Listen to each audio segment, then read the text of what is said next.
Kalabira, dakdak kung dakdak, winasak ni Japet Aguilar ang ring para ihatid ang panalo ang North All-Star sa kanilang paghaharap sa South All-Star. Pero bago pa man magseryoso ang laban, hiyawan muna ng mga fans sa dance showdown ng mga player, lalo na sa mga hataw at giling na hindi inaasahan ng marami. Hindi rin nagpaawat ang The Beast na si Calvin Abueva na nagdagdag ng kulay at kulit sa All-Star Game sa banggaan ng mga henyong coach na naig ang North All-Star sa diskarte ni Leo Austria laban sa estratehiya ni Coach Chot Reyes sa South. Tunay na isang gabing puno ng saya at aksyon ang nasaksihan ng mga manonood. Maagang nagliyab ang laro sa pagpapakitang gilas ng Ginebra Connection na nagsanib pwersa sina Stephen Holt at Japet Aguilar para sa isang mapangahas na alley-oop dunk. Sinubukan pang bumawi ng South All-Star sa pamamagitan ng swish 3-pointer ni RJ Abarrientos, ngunit hindi ito naging sapat para pigilan ang North. Nagpatuloy ang dunk party ni Japet Aguilar na binitay ang dalawa pang sunod-sunod na dunk dahilan upang lumobo sa double digit ang lamang ng North. Bagamat bahagyang naputol ang ratsyada sa wide open 3-pointer ni Calvin Optana at 100-point dunk ni Alex Stockton,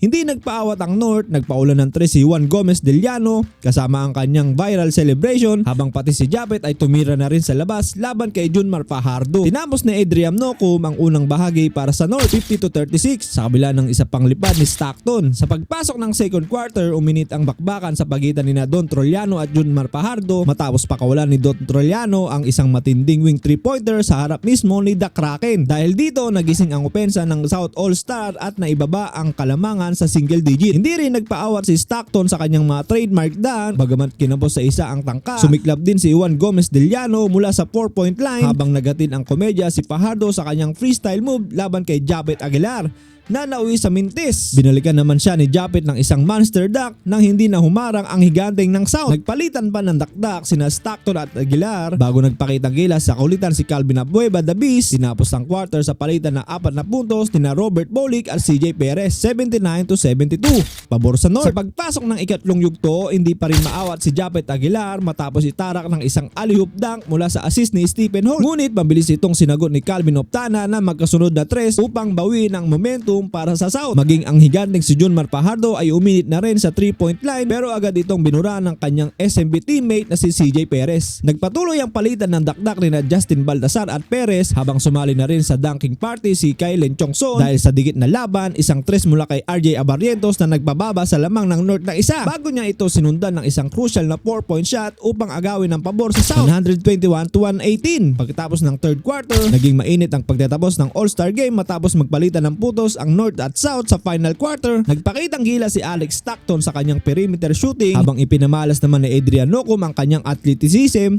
laban kay Chongson. Sa kabila ng ratsyada ni Justin Arana na nagbigay ng pansamantalang lamang sa South, mabilis itong kinalos ni RJ Abarrientos sa pamamagitan ng kanyang step back 3-pointer at bonus free throw sa huling segundo ng laro. Isang crucial na dunk ang ibinaon ni Japet Aguilar na nagsilbing pako sa kabaong ng South. Nagtapos ang laban sa tagumpay ng kupunang ng North. Ikaw PBA fans, anong masasabi mo sa All-Star Week ng PBA? Parang sangguniang kabataan lang.